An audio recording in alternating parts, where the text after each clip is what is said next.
I'm here to address our dear state on the recent happenings in Rivers State. The National Rescue Movement in Rivers State finds it saddening to wake up to the news of another wasteful squandering of the collective resources of Rivers State by Governor Nyesom Wike for the purposes of solving non-Rivers State-related issues. The latest on the list of this reckless show of charity to outsiders with Rivers money by the governor amidst prevailing suffering and hardship plunging citizens of the state due to ravaging flood in our communities and the country's economic downturn is a donation of 25 buses to Benue State People's Democratic Party campaign team. Other recent donations made by the governor include 300 million to the Committee of Wives of Lagos State officials in October 18, 2022. And hours later, another donation of 200 million support to a library built by his political ally, Governor Wike'S in honor of his late father in Abia State. On October 12, 2022, the governor donated 25 buses to the Cross River State PDP Campaign Council when he played host to the Cross River State People's Democratic Party and candidates of state and national assembly elections. On September 29, 2022, during the inauguration of Body of Benchers Complex in Abuja by President Muhammadu Buhari, chairman of the Body of Benchers, Wale Olempeku San, disclosed that Governor Wike donated 500 million to the construction of the complex. He had also donated over 1 billion naira to Pamo University, a private institution owned by a former governor of the state, Sir Dr. Peter Odili, all for purposes of political patronage. This is to mention just a few amongst other donations.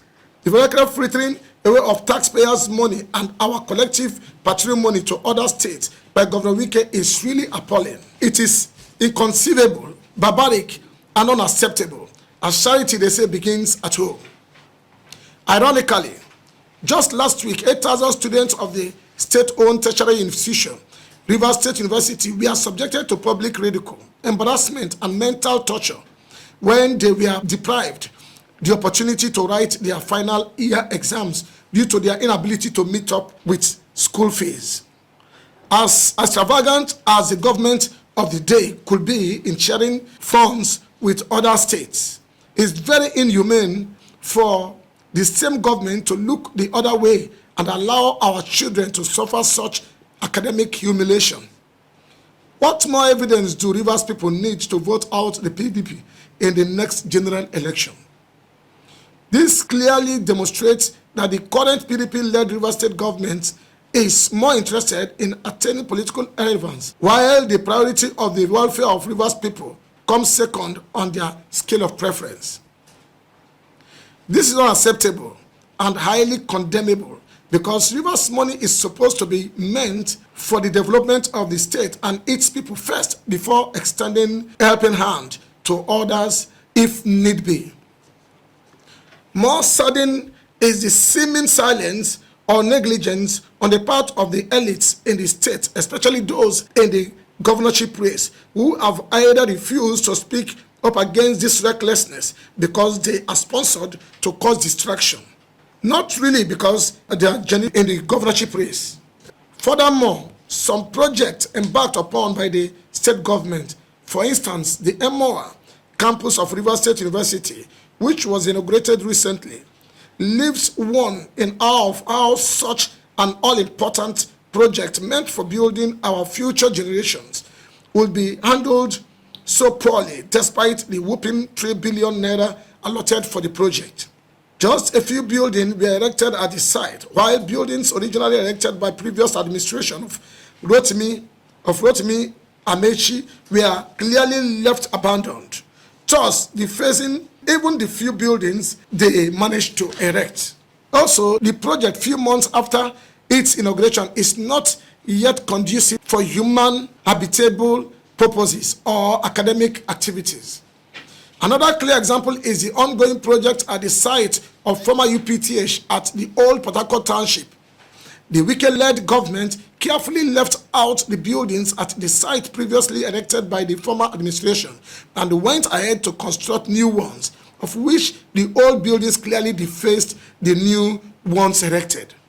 This style of politicking with the growth and development of the state is unacceptable and alien to what a 21st century leadership style ought to be, as governments, they say, is a continuum. Also, the slow pace of construction of the Trans-Calabari Road is another indicator that the state government is not genuinely committed to developing all parts of the state to compete favorably economically. We therefore call on the Rivers State Governor Nyesom Wike to retrace his steps and halt forthwith further wastage of the collective patrimony of Rivers people. As the saying goes, whatever has a beginning has an end. We therefore call on all citizens of the state to be hopeful as the end to this level of insanity. Insensitivity to their plight will soon come to an end in few months. Finally, I wish to congratulate all those that we are fortunate to be chosen as the beneficiaries of the Governor Wike's list of 100,000 special assistants on political unit affairs. Is it 200,000? As Rivers citizens, it is your right to benefit from the commonwealth of the state. So without hesitation, feel free to enjoy all the benefits that come with the new appointment. Having been living in deprivation for the past 7 years.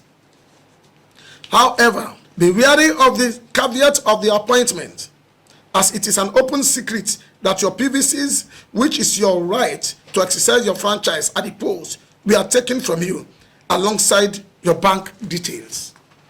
Note that this is a deliberate attempt to use you as a foot soldier to install a stooge of the governor in the next political dispensation in order to continue the status quo or the looting spree of non-accountable and anti-people style of leadership.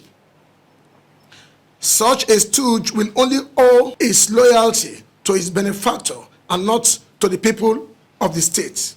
And history will not judge you rightly if you are part of those to perpetrate such wickedness against Rivers people. Thus, I urge all citizens of the state to use their votes wisely to vote in a government that will be compassionate to meeting the needs of the people of the state. This is signed by Sobomabo, Jackrich, candidate for National Rescue Movement.